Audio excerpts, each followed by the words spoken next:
Situ ada kalimat hadara al-maut, takut yang berlebihan terhadap kematian. Hadara al-maut. Nah, harusnya seorang muslim, seorang mukmin, seorang muslim itu meyakini bahwa Allahu wahibul hayati wa haqqu ilallahi an ya'khudul hayat. Allah lah satu-satunya zat yang menganugerahi kehidupan kita, dan dialah yang berhak mengambilnya kembali. Dan Allah sudah punya waktu bagi kita, sudah menetapkan waktu bagi kita, bahwa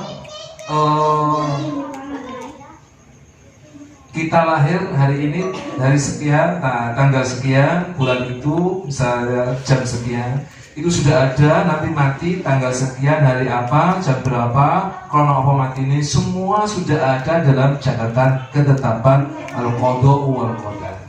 Itu harus diyakini dulu sebagai seorang mukmin. Ini masalah tauhid, masalah akidah. Ini dulu dikuati. Nah, kalau ini sudah kuat, insya Allah tidak ada kegoyahan di dalam hati, tidak ada keraguan di dalam hati dalam meyakini apa yang sudah dititahkan oleh Allah Subhanahu wa Ta'ala. Oke. Di ayat tadi disebutkan bahwa orang Bani Israil itu kan mati, kemudian nama Allah dihidupkan kembali, yang ribuan itu jumlahnya. Mereka buat zombie rumahnya vampir. Tapi nyatanya memang itu ada, dan itu fakta Quran yang mengatakan. Surat Al-Baqarah 243. Nah, memang ada yang namanya mati al-maut, mati karena ajalnya. Tapi ada al-maut lil uqubah, mati karena sanksi atau azab. Nah, mati kalau Ibnu Arabi mengatakan al-mautu lil uqubati, mati yang itu karena sanksi dari Allah, atau karena peringatan dari Allah, atau karena azab, dia akan hidup, bisa hidup kemudian. Tapi kalau mati karena ajal, manusia tidak akan pernah bisa kembali. Nah, makanya yang di Al-Quran tadi itu mati namanya mati karena uqubah. Nah, umat Islam harus meyakini bahwa seperti yang saya sampaikan tadi dalam ayat itu, bahwa tidak akan menimpa sesuatu kepada kita kecuali yang sudah ditetapkan oleh Allah Subhanahu wa Ta'ala. Lah iman iki tegak kaya ini, insya Allah zahiran wa batinan akan lurus. Lek gak tegak imane, keyakinan ini goyah, lahiriahnya pun juga goyah. Nah, orang yang misalnya Bu Dokter, Pak Dokter memerintahkan, menyarankan, negara menyarankan misalnya pakai masker atau tidak pakai masker, menyarankan pakai sanitizer atau yang tidak pakai itu misalnya, orang yang beriman akan melakukan apa yang diperintahkan itu. Kenapa? Untuk menjaga kesehatan secara lahiriah. Nah, itu implementasi dari iman yang kuat tadi itu. Misalnya ininya nggak pakai kuat, apa itu aku jadi kursi Allah yang mati, itu gak terarah namanya. Karena PDW. Jadi iman itu tasdiq bil qalbi wa qaul bil lisan wal a'mal bil jawarih. Lek kowe yakine Gusti Allah itu pangeran, bahwa Allah menjaga kita, merawat kita, dan pun kita juga secara pribadi juga harus menjaganya. Nah, itu bagian daripada membalanskan antara zahiron wa batinan. Sekali lagi, lahiriah kali batinnya harus mlaku bareng. Jangan sampai lahiriah itu kemudian batinnya nolongsok, atau batiniahnya saja, bagian ruhiyahnya saja kuat, lahiriahnya gak pakai kuat, itu ya juga berbahaya. maka kedua-duanya harus berjalan. Di rumah paling tidak kalau ada alat pembersih monggo, kalau tidak ada ya apalah yang bisa digunakan. Terus kalau kemarin tidak ada lantunan Al-Quran, tidak ada lantunan zikir, mulai sekarang harus lebih digiatkan. Nah, kalau terjadi kebingungan seperti yang disampaikan tadi, itu karena ketidakseimbangan antara sirron wa zahironnya. Secara sirronnya lek wis wayahe Gusti Allah yang bakal terjadi. Lek wis wayahe anjene wayahe ya Allah bakal melaksanakan qadarnya itu. Tapi lek durung wayahe ya gak wayahe. Ya apa katanya gak wayahe nah, tetapi secara lahiriah tetap lek duwe sepeda motor mari digawe kunci setir terus kontak DMN gini dipek utawa gini. Ojo kemudian imanmu ngene ngomongnya wis apa jare Gusti Allah kowe mari gawe sepeda motor terus kuncimu demek kono ana di masjidnya pengen ngomong kan gede apa jare Gusti Allah jare iku imanmu sing rusak. Iku bablas zahira oleh batinane iku gak simetri, gak seimbang. Itu makanya yuk lahiriah dan batinnya dijogokan, kabeh. Wabil khusus batinnya. Kenapa di akhir ayat itu Allah mengatakan Innallaha dzu fadlin 'azim. Nah, sesungguhnya Allah itu memberikan keutamaan linnasi untuk manusia. Walakinna aktsaran nasi la yashkurun. Akan tetapi sebagian besar manusia tidak mau mensyukuri keutamaan yang sudah diberikan oleh Allah Subhanahu wa taala. Kowe dikongkon mangan sing apik-apik, malah mangan sing rah karo-karo dicot. Apa maneh? Oh, tikus, apa maneh? Wong Jawa ndelok ulo entek tego jenenge mangan.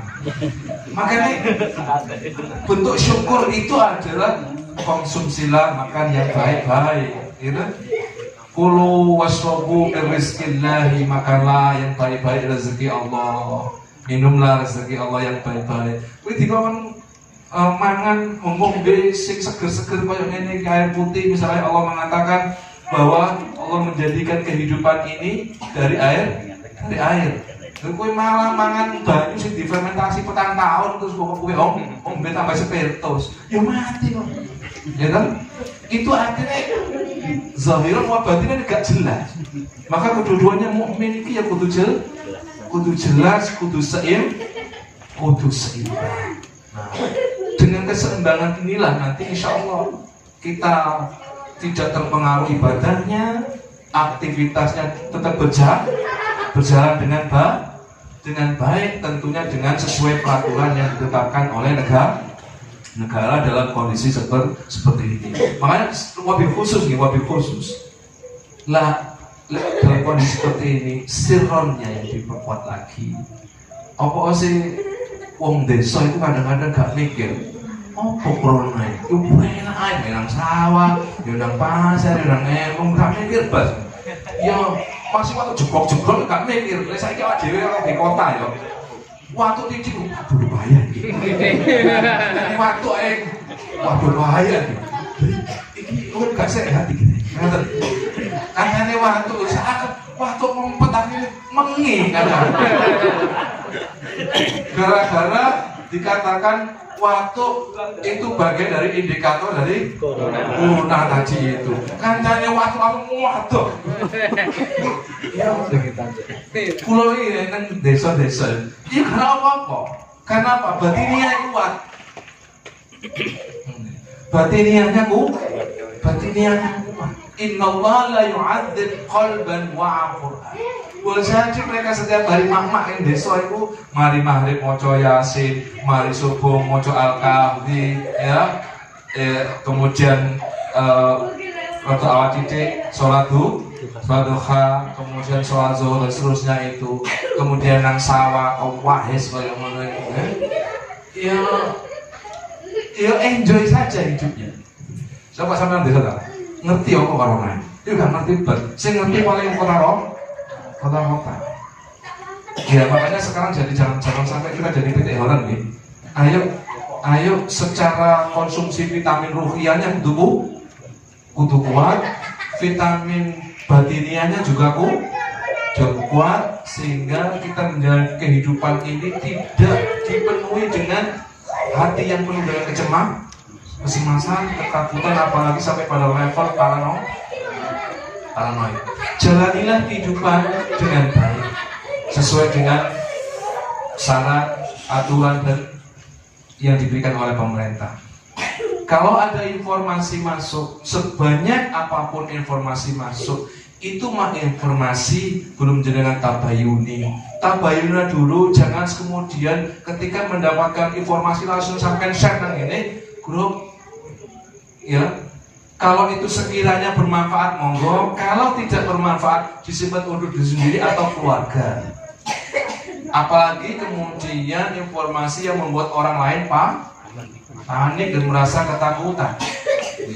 Apapun bentuk informasinya, kata Imam Al-Tabari di dalam kitab tafsirnya, innal khawful khaif, ketakutan orang yang takut, la yuthiru ila qada'illah, la yuthiru ila qadarillah. Takut to sakyopo, wedion sakyopo, sampai singitan orang begini kolong-kolong jembatan atau kolong-kolong. Lek wis Allah menetapkan bakal terjadi. Lek wis jenengan ditetapkan oleh Allah sebagai orang yang sehat, insya Allah sehat Bapak Ibu. Itulah keyakinan seorang mukmin. Maka sirronnya kuat. Allahumma Allah bersama kita. Dan ini sebagai sebuah pelajaran, sebagai sebuah tadabbur bagi kita untuk lebih berhati-hati dalam kehidupan di dunia ini. Alhamdulillah ya, Allah masih memberikan kesempatan untuk kita. Yang coba kalau Indonesia ini sangat terjadi kalau ibadah Islam, saya ngambil apa dalam itu bino. Ini orang sih gak kober sembahyang sih ini ya apa ini kedisian. Wah, awak dewi Allah diberikan kesempatan seiso sholat berjamaah tadi rumah dengan suami istrinya, anak-anaknya, atau di masjid. Kita masih berkesempatan untuk talabul ilmi. Ini Masya Allah, mari kita manfaatkan dengan baik kesempatan ini. Bukan berarti kita mati boten, gitu. Ini dalam bentuk peringatan, dalam bentuk informasi dari Allah bahwa lewis koyok ini wong sandunya baru boleh pengen. Bahkan sih gak kenal Islam nang masjid, kan ngono ya. Sih gak kenal Islam malah rukuk malah sujud. Ini hampir semua manusia sudah mencari Tuhan, mencari di mana Allahnya, mencari perlindungan di mana-mana. Maka sebagai seorang mukmin tak pernah takut. Innallaha aqrabu min hablil warid. Bagi orang mukmin, Allah itu lebih dekat daripada urat nadi. Artinya kita dekat dengan Allah. Maka tidak ada takut yang bersifat parah. Takut itu wajar, khawatir itu wajar, tetapi tidak sampai melampaui